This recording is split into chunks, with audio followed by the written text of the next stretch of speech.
The Crescent Hotel, nestled in the peaceful town of Eureka Springs, Arkansas, is known as America's most haunted hotel. Its dark history, filled with strange deaths and shady characters, left a trail of paranormal activity.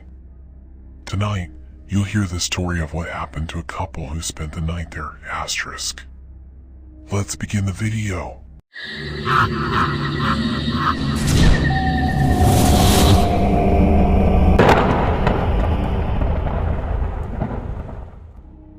It was a rainy evening when Emily and Mark checked into the Crescent Hotel. They had heard the stories, but both were skeptics. Ghosts? Yeah, right, Mark had joked as they parked their car.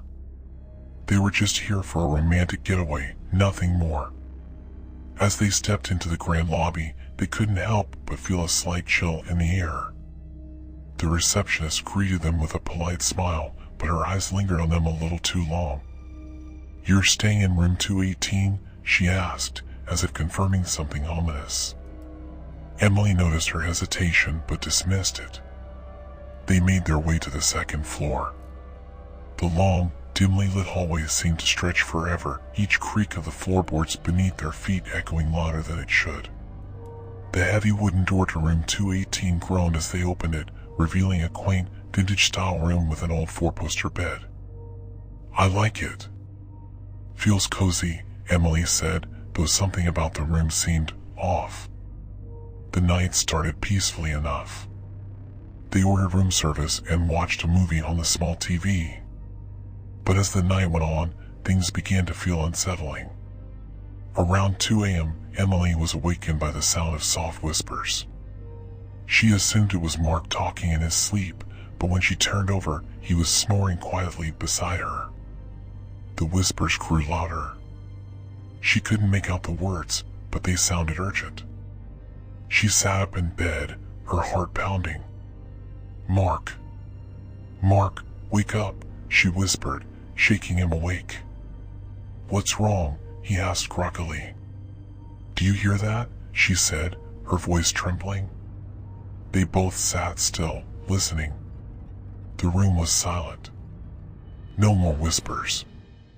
Emily shook her head, thinking it was just her imagination. But then came the sound of footsteps outside their door, slow and deliberate. "Someone's in the hall," Mark whispered. He got up, opened the door, and peered out. The hallway was empty.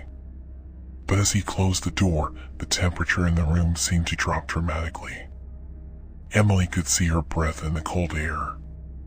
"We're leaving tomorrow," she said, feeling a deep sense of unease.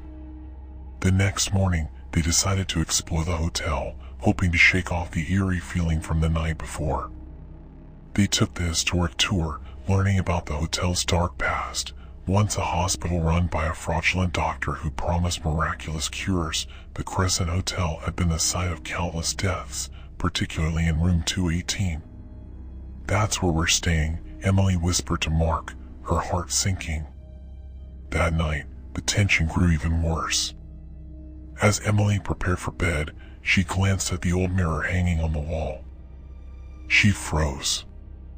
There, behind her reflection, was a shadow, vaguely human in shape, standing in the corner of the room. She whipped around, but the room was empty. "Mark," she called, her voice shaking. He rushed in from the bathroom, and she explained what she saw. "I'm telling you, something's not right here." Mark tried to calm her down, saying it was just the old atmosphere of the hotel playing tricks on her mind. But deep down, he was starting to feel it too, the creeping dread, the sense that they were not alone. That night, they both had trouble sleeping. At around 3 a.m., the bed suddenly began to shake, slowly at first, then violently. Mark and Emily shot up, their hearts racing. The room felt like it was alive, the walls seemed to close in, and the whispers had returned, only this time, they were louder. And then, they saw it. At the foot of their bed stood a man in a black suit, his face pale and gaunt. His hollow eyes stared right at them, filled with anger, despair, and something darker. Emily screamed, and as quickly as he had appeared, he vanished. The whispers stopped, and the room went silent again. The couple didn't wait until morning. They packed their bags and fled the hotel in the dead of night, never looking back. Weeks later, after returning home, Emily couldn't shake the feeling of unease. She researched the Crescent Hotel and discovered that room 218 was known for being haunted by the ghost of a man who had fallen to his death during the hotel's construction in the late 1800s. His restless spirit was said to terrorize anyone who stayed in the room. Emily and Mark never spoke much about their experience after that night, but they both knew one thing for certain: the Crescent Hotel wasn't just a charming, historic building, it was home to something far darker. And they had barely escaped with their sanity intact.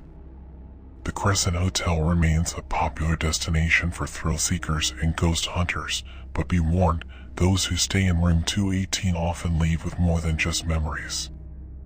Will you dare to spend the night? Comment below.